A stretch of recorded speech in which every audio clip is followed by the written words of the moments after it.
Hey guys, and welcome back to Megajordinary. And today is the second last video for spooky season. We have our last video on Halloween, and following that we are going to be resuming our normal true crime mystery content. So without further ado, let's get into today's spooky season case, and that is the life and death of Harryhoudini. So Harryhoudini was actually born in Budapest, Hungary on the 24th of March 1874, and his birth name was actually Eric Wise. Houdini's parents were Mayor Samuel Wise, a Jewish rabbi, and Cecilia Wise, and Houdini was actually one of 7 children that the couple had.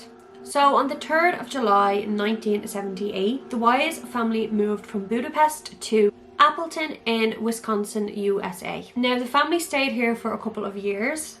Samuel actually served as a rabbi in the Zion Jewish Reform congregation. However, in 1882, Samuel lost his job, and so they had to relocate. They relocated to Milwaukee. And 5 years later, in 1887, Samuel and Eric Houdini relocated to New York City.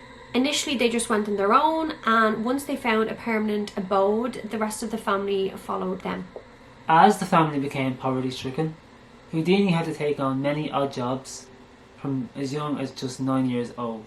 It was when Houdini was in New York that his interest in trapeze and magic began. When Houdini made his debut as a child trapeze act, he gave himself a stage name, and this was Eric the Prince of Air. As time went on and Houdini had started to perfect his talents, he became a professional magician and changed his stage name once again as to what we now know him as Harryhoudini. The name was said to be inspired by French magician Jean-Eugène Robert Houdin. Ironically, Harryhoudini went on to write a book called The Unmasking of Robert Houdin, a book that's intention was basically to out him as a fake.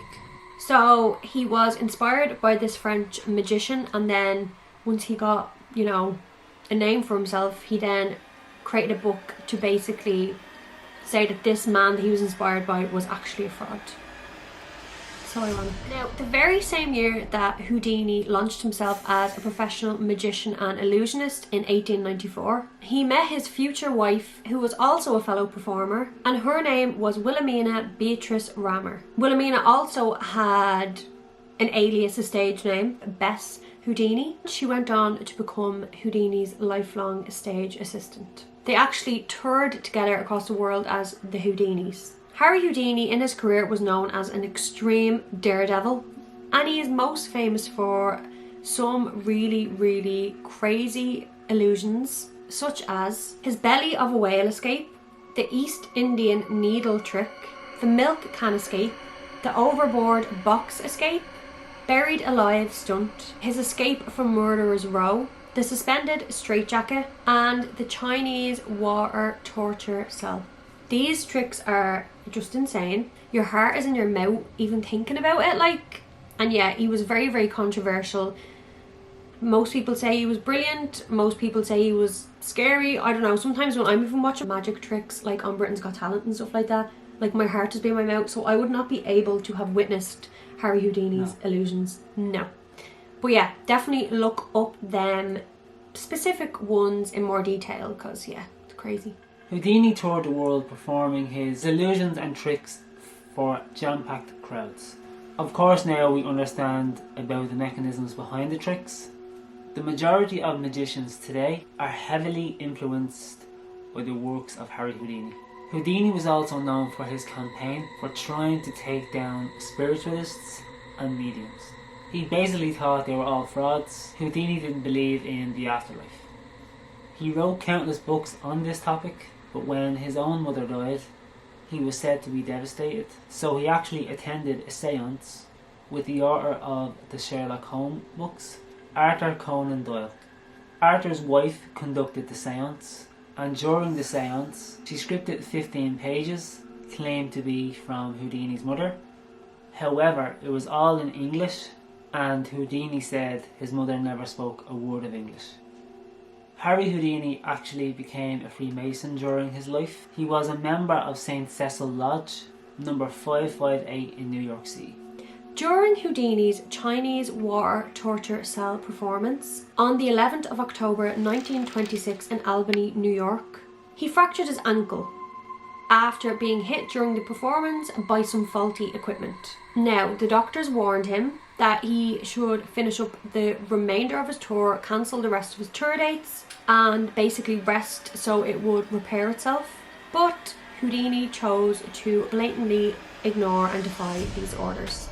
On the 22nd of October 1926, 11 days after the initial incident, Houdini travelled to Montreal, Canada to give a lecture about spiritualism being fraudulent at McGill University. Houdini invited some of the students that attended the lecture back to his dressing room to ask him some questions after his show, which was taking place a couple of days later at the Princess Tier. So the students went to the dressing room after the performance, and a particular student called J. Gordon Whitehead asked Houdini could he punch him in the abdomen in order to debunk Houdini's previous and very public claims that he could resist hard punches in that region. And apparently, before Houdini could even respond yes or no, J. Gordon Whitehead delivered 5 forceful blows to Houdini's stomach.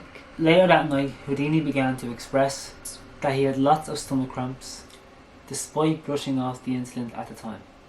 The following day, despite his condition, he took an overnight train to Detroit for more scheduled performances. When he arrived, however, his condition worsened and his temperature was said to be 104 degrees. Houdini's team called a doctor, and the doctor suspected that Houdini had acute appendicitis, and the doctor said that Houdini needed to seek treatment immediately at the hospital. Houdini responded, quote, "I'll do this show if it's my last." Houdini did perform, visibly struggling throughout the entire performance. And after the curtain call, at the Garrick Theatre in Detroit, Houdini collapsed. Houdini was rushed straight to hospital, and when he was in hospital they rushed him straight to theatre, and he had his appendix removed, and they discovered that his appendix had actually ruptured several days prior, and the poison had already spread throughout his entire body. Houdini died on October 31st, Halloween, 1926 from sepsis. And even though it was claimed that Houdini had died from sepsis due to his appendix rupturing and not seeking medical treatment straight away, there are a lot of theories about what really could have caused Houdini's death. So now let's get into some of those theories. Of course, it is said that Houdini's appendicitis was actually caused by blunt force trauma to the abdomen that he received by J. Gordon Whitehead. But a study done in recent years by the World Journal of Emergency Surgery claimed that appendicitis from blunt force trauma is extremely rare.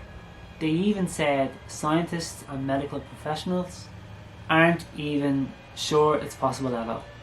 Maybe it's just down to Houdini already having a ruptured appendix and the punches were just coincidental.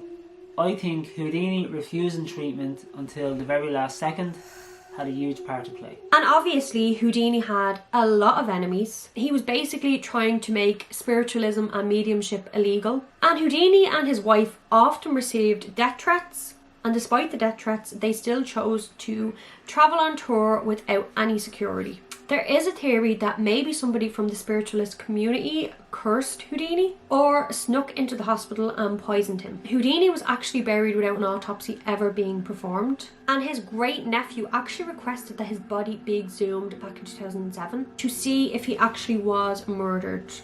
That request was never granted.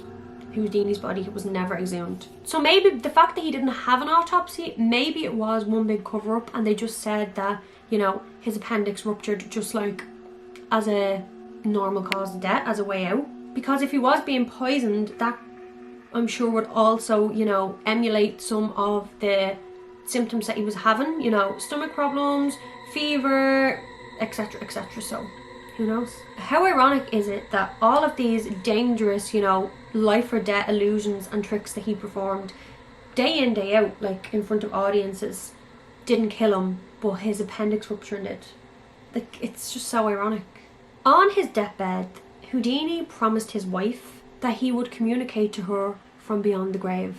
Despite him being a skeptic, so contradictory, like, I thought he didn't believe in the afterlife. Maybe he's seen something as he was dying. So Bess went to lots of mediums and never made contact with Houdini before she died. It's actually believed that a seance is held every year on Halloween night to try and contact Houdini. There is a legend that Houdini haunts an old stone staircase at his old estate on Laurel Canyon Boulevard in Los Angeles. It burned to the ground in 1958, and ever since, people who visited have claimed to have seen Houdini's ghost on the staircase outside. Houdini once said that Hollywood was his favourite place on earth, so maybe that's where he chose to remain in the afterlife. Okay, so that's it for today. If you like this video, drop a comment and let us know what you thought, and let us know your theories on Harryhoudini. Give this video a big thumbs up, hit that subscribe button, and please turn on that little bell notification to be notified for all Megajordinary videos going forward. Yes. Our last video of spooky season is dropping on Halloween night, and yes, it's going to be a crazy one. Over and out. Bye!